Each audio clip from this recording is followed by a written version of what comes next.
सीताराम चंद्राभ्याम नमः। श्रीमद् वाल्मीकि रामायण बालकांड 36वां सर्ग। देवताओं का शिव पार्वती को सुरत क्रीड़ा से निवृत्त करना तथा उमा देवी का देवताओं और पृथ्वी को शाप देना।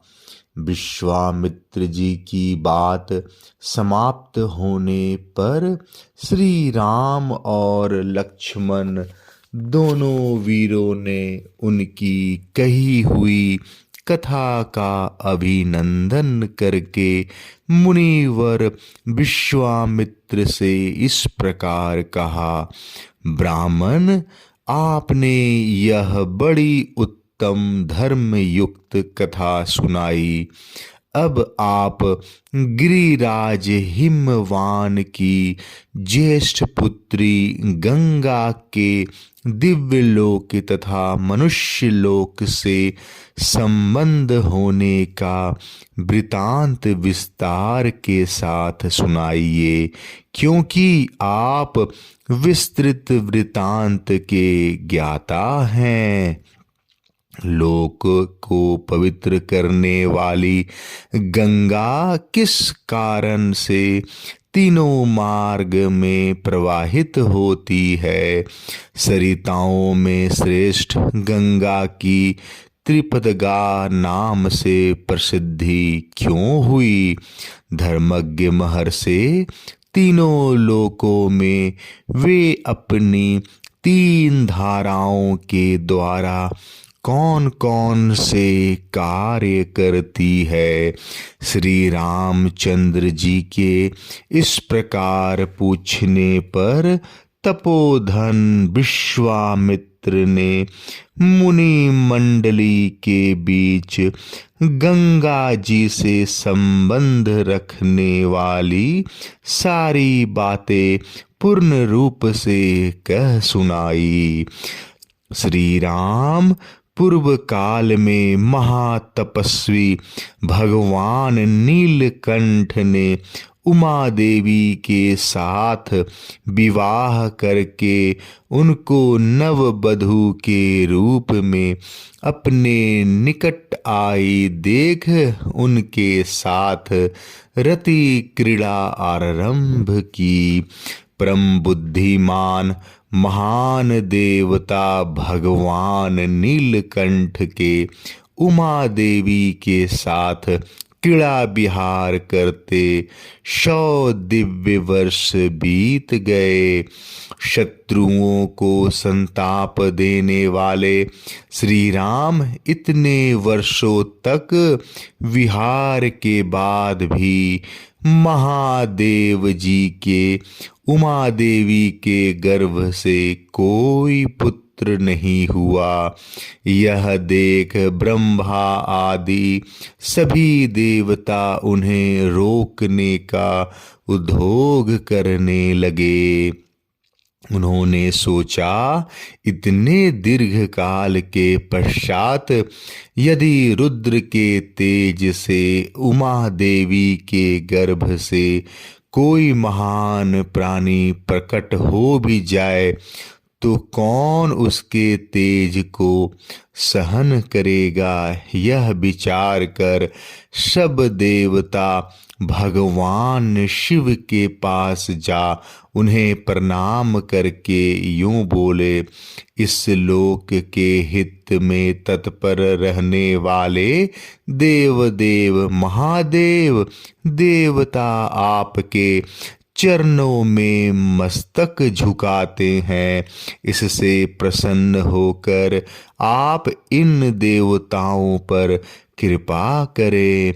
सुरश्रेष्ठ, ये लोक आपके तेज को नहीं धारण कर सकेंगे, अतः आप क्रीड़ा से निवृत्त हो वेद बोधित तपस्या से युक्त होकर उमा देवी के साथ तप कीजिए।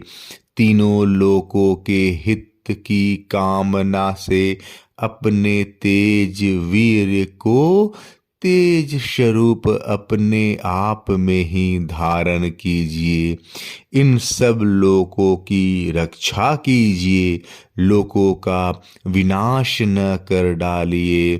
देवताओं की यह बात सुनकर सर्वलोक महेश्वर शिव ने बहुत अच्छा कहकर उनका अनुरोध स्वीकार कर लिया। फिर उनसे इस प्रकार कहा, देवताओं, उमा सहित मैं अर्थात हम दोनों अपने तेज से ही तेज को धारण कर लेंगे। पृथ्वी आदि सभी लोकों के निवासी शांति लाभ करें, किंतु सुरश्रेष्ठ गण, यदि मेरा यह सर्वोत्तम तेज वीर क्षुब्ध होकर अपने स्थान से स्खलित हो जाए तो उसे कौन धारण करेगा, यह मुझे बताओ। उनके ऐसा कहने पर देवताओं ने वृषभध्वज भगवान शिव से कहा, भगवन, आज आपका जो तेज क्षुब्ध होकर गिरेगा उसे यह पृथ्वी देवी धारण करेगी। देवताओं का यह कथन सुनकर महाबली देवेश्वर शिव ने अपना तेज छोड़ा, जिससे पर्वत और वनों सहित यह सारी पृथ्वी व्याप्त हो गई। तब देवताओं ने अग्निदेव से कहा, अग्नि, तुम वायु के सहयोग से भगवान शिव के इस महान तेज को अपने भीतर रख लो। अग्नि से यह व्याप्त होने पर वह तेज श्वेत पर्वत के रूप में परिणित हो गया। साथ ही वहां दिव्य सरकंडों का वन भी प्रकट हुआ, जो अग्नि और सूर्य के समान तेजस्वी प्रतीत होता था। उसी वन में अग्नि जनित महातेजस्वी कार्तिकेय का प्रादुर्भाव हुआ। तदंतर ऋषियों सहित देवताओं ने अत्यंत प्रसन्न चित्त होकर देवी उमा और भगवान शिव का बड़े भक्ति भाव से पूजन किया। श्री राम इसके बाद गिरिजानंदिनी उमा के नेत्र क्रोध से लाल हो गए। उन्होंने समस्त देवताओं को रोष पूर्वक शाप दे दिया। वे बोली, देवताओं, मैंने पुत्र प्राप्ति की इच्छा से पति के साथ समागम किया था, परंतु तुमने मुझे रोक दिया। अतः अब तुम लोग भी अपनी पत्नियों से संतान उत्पन्न करने योग्य नहीं रह जाओगे। आज से तुम्हारी पत्नियां संतान उत्पादन नहीं कर सकेंगी, संतानहीन हो जाएंगी। सब देवताओं से ऐसा कहकर उमा देवी ने पृथ्वी को भी शाप दिया, भूमे, तेरा एक रूप नहीं रह जाएगा, तू बहुतों की भार्या होगी। खोटी बुद्धि वाली पृथ्वी, तू चाहती थी कि मेरे पुत्र न हो, अतः मेरे क्रोध से कलुषित होकर तू भी पुत्र जनित सुख या प्रसन्नता का अनुभव न कर सकेगी। उन सब देवताओं को उमा देवी के शाप से पीड़ित देख देवेश्वर भगवान शिव ने उस समय पश्चिम दिशा की ओर प्रस्थान कर दिया। वहां से जाकर हिमालय पर्वत के उत्तर भाग में उसी के एक शिखर पर उमा देवी के साथ भगवान महेश्वर तप करने लगे। लक्ष्मण सहित श्री राम, यह मैंने तुम्हें गिरिराज हिमवान की छोटी पुत्री उमा देवी का विस्तृत वृत्तांत बताया है। अब मुझसे गंगा के प्रादुर्भाव की कथा सुनो।